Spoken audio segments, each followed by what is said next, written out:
Uma outra ferramenta importante que pode ser usada no Image Pro Plus é a aplicação de um retículo, de diversos tamanhos e formatos de retículo. Isso pode ser útil numa contagem geral, a partir de lâminas escaneadas, né, que não vão mais no microscópio, ou então para pessoas que não têm muito conforto em fazer essa quantificação no microscópio. A gente pode, então, por exemplo, abrir uma imagem. Vamos abrir uma imagem qualquer aqui dentro dessas que nós temos, por exemplo, essa aqui, e eu posso aplicar nessa máscara um retículo. Como que eu faço isso? Eu posso vir aqui nesse Process, Grid Mask. Ele me dá várias opções de retículo, né? Eu posso ter um preview aqui, olha, eu tenho essa com linhas ortogonais, círculos concêntricos, círculos ortogonais alinhados, linhas concêntricas,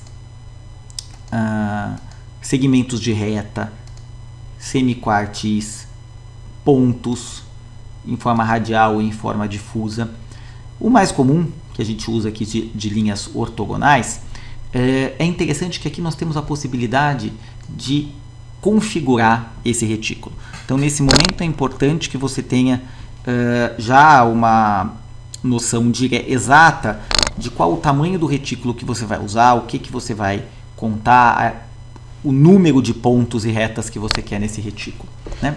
Então, a gente pode configurá-lo da seguinte forma. Aqui eu posso usar esse grid aqui, que ele vai me mostrar os objetos, no caso são linhas, são ortogonais para o que a gente quer, e eu posso ver a espessura. Para facilitar a visualização, eu vou dar um apply aqui, ó, para a gente ver, a gente consegue ver esse grid aqui. Eu posso, se eu quiser, achar que eu tenho muitos pontos aqui, eu quero ter menos pontos, eu posso aumentar o espaçamento. Quanto mais espaçado, menos pontos eu vou ter. Então, ele está me dando aqui mais ou menos esse processo. Eu tenho aqui então esse retículo alinhado, né? Eu posso definir também as margens específicas, né? Se eu quero essa margem aqui, se eu quero que ela seja maior ou que ela seja menor. Eu posso aumentar a espessura dessas linhas para visualização, né? Eu posso apresentar os resultados de mensuração aqui em pixels ou na unidade de calibração, se eu já tiver calibrado. Lembrar que isso aqui se aplica tanto a essa margem quanto ao espaçamento, né? Se eu estou falando em micrômetros quadrados, isso aqui vai ser tudo em micrômetros, por isso que mudou aqui, ele aplicou a calibração. Mas se eu quiser deixar em pixels, eu posso também utilizar essa ferramenta. Vou deixar em micrômetros, que facilita. Vou diminuir essa margem, nós não precisamos de uma margem tão grande, só para exemplificar. E eu vou deixar aqui um pouco mais espaçado, um pouco menos espaçado, para a gente ter esse retículo de forma estruturada, né? Eu posso ter então, dessa forma eu tenho esse retículo organizado. Eu posso salvar esse retículo como teste 1. Normalmente esses retículos são salvos dentro também da pasta IPWin4. Eu gosto de deixar tudo lá porque aí nós já temos dentro dessa pasta grid, ó, aí nós já temos certeza que está tudo dentro do sistema sem nenhum grande problema, né? Então é assim que nós funcionamos. Os parâmetros mudam.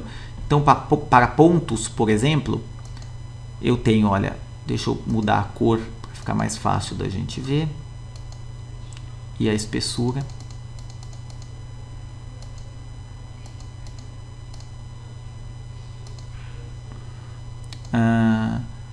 Eu tenho o formato desse ponto que eu posso alterar, o espaçamento radial para aumentar ou para diminuir e o número de segmentos. Posso aumentar o número de pontinhos em cada das minhas linhas concêntricas ou diminuir esse número de pontos, tá? Uma outra situação que eu posso fazer, em vez de, se eu não quiser retas ortogonais, eu posso usar esses segmentos de linhas, né? Lembrar que segmentos de linhas eu posso ter, se eu fizer um tamanho 100% por 100% e não tiver checked, ele vai me dar como se fosse um retículo normal, né? Muitas vezes vocês podem ver aqueles retículos de retas e pontos que eu só tenho retas horizontais e uma com um espaço da outra, né? O jeito fácil de eu resolver isso é esse comprimento na vertical ser anulado e eu colocar um checked aqui. Ele vai alternar, então não vai ter a linha vertical, porque a linha vertical está zerada. Ele vai alternar entre uma linha e outra os segmentos horizontais, tá? E aí eu vou ter então um número específico de segmentos, nesse caso aqui 77 segmentos nós temos nessa máscara montada, tá? E ela pode ser aplicada, de novo, salva, né? E aplicada quantas vezes a gente achar necessário.